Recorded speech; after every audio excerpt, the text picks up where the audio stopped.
రాష్ట్రంలో ఒక విచిత్రమైన రాజకీయ పరిస్థితి ఉంది. ఈ రాష్ట్రంలో ఉన్నటువంటి 3 ప్రాంతీయ పార్టీలు దురదృష్టవశాత్తు కేంద్రంలోని బీజేపీ ప్రభుత్వానికి బానిసలుగా, కట్టు బానిసలుగా, కీలు బొమ్మలుగా, కబాలీలుగా తయారయ్యాయి. ఇక్కడేమో పెద్ద బ్రహ్మాండంగా చెప్తూ ఉంటాయి, మేమే రాష్ట్రాన్ని ఉద్ధరించే వాళ్ళమని చెప్పేసి. అటు జగన్ పార్టీ కానీ, అటు తెలుగుదేశం పార్టీ కానీ, ఇటు జనసేన కానీ బీజేపీ చేతిలో బానిసలు. బీజేపీకి ఈ రాష్ట్రంలో ఒక్క ఎమ్మెల్యే లేడు, ఒక ఎంపీ లేడు. చాలా బలహీనమైన పార్టీ బీజేపీ రాష్ట్రంలో. దానికి తోడు కేంద్రంలోని నరేంద్ర మోడీ నాయకత్వంలోని బీజేపీ ప్రభుత్వం ఆంధ్రప్రదేశ్కు తీరని ద్రోహం చేసింది.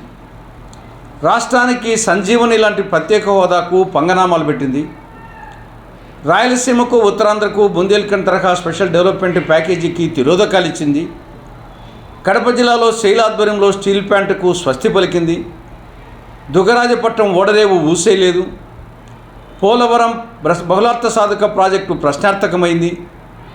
విశాఖ మెట్రో రాలేదు, విజయవాడ మెట్రో రాలేదు, విశాఖ రైల్వే జోన్ రాలేదు, విశాఖ చెన్నై ఇండస్ట్రియల్ కారిడార్ రాలేదు, కాకినాడ పెట్రోకెమికల్ కాంప్లెక్స్ రాలేదు. చివరికి ఆంధ్రుల హక్కుగా సాధించుకున్న విశాఖ ఉక్కును ప్రైవేట్ పరం చేయాలని బీజేపీ ప్రయత్నం చేస్తూ ఉంది. కాబట్టి ఈ రాష్ట్రానికి నంబర్ 1 ద్రోహి బీజేపీ, బలహీనమైన పార్టీ బీజేపీ.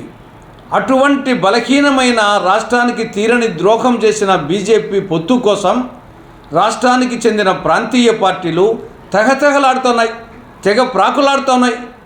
ట్రయాంగులర్ లవ్ నడుస్తూ ఉంది. ఒకవైపు బీజేపీతో టీడీపీ, జనసేన డ్యాన్స్ చేస్తున్నాయి, మరొక వైపు బీజేపీతో జగన్ పార్టీ డ్యూయట్ పాడుతూ ఉంది. కాబట్టి ఇటువంటి బానిస పార్టీలను నమ్ముకుంటే కుక్క తోక పట్టుకొని గోదావరి ఇదినట్లయితుంది. కాబట్టి రాష్ట్ర ప్రజలు ఆలోచించాలి. ఈ రాష్ట్రంలో బీజేపీ అంటే బి అంటే బాబు, జే అంటే జగన్, పి అంటే పవన్. చంద్రబాబును జగన్ రెడ్డి ఏమో భజన్ రెడ్డి అయిపోయినాడు నరేంద్ర మోడీకి. చంద్రబాబు నాయుడు ఏమో చెక్క భజన నాయుడు అయిపోయినాడు. పవన్ కళ్యాణ్ ఏమో భజన్ కళ్యాణ్ అయిపోయినాడు. నరేంద్ర మోడీ, అమిత్ షా సిట్ అంటే సిట్, స్టాండ్ అంటే స్టాండ్. టీడీపీ, జనసేనదేమో డైరెక్ట్ పొత్తు, జగన్ పార్టీదేమో ఇండైరెక్ట్ పొత్తు. కాబట్టి ఇద్దరు పొత్తులోనే.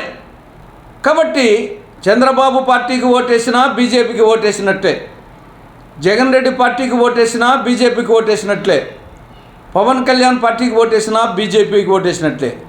బీజేపీకి ఓటు వేయడం అంటే మన ఏలుతో మన కన్ను పొడుచుకోవడం.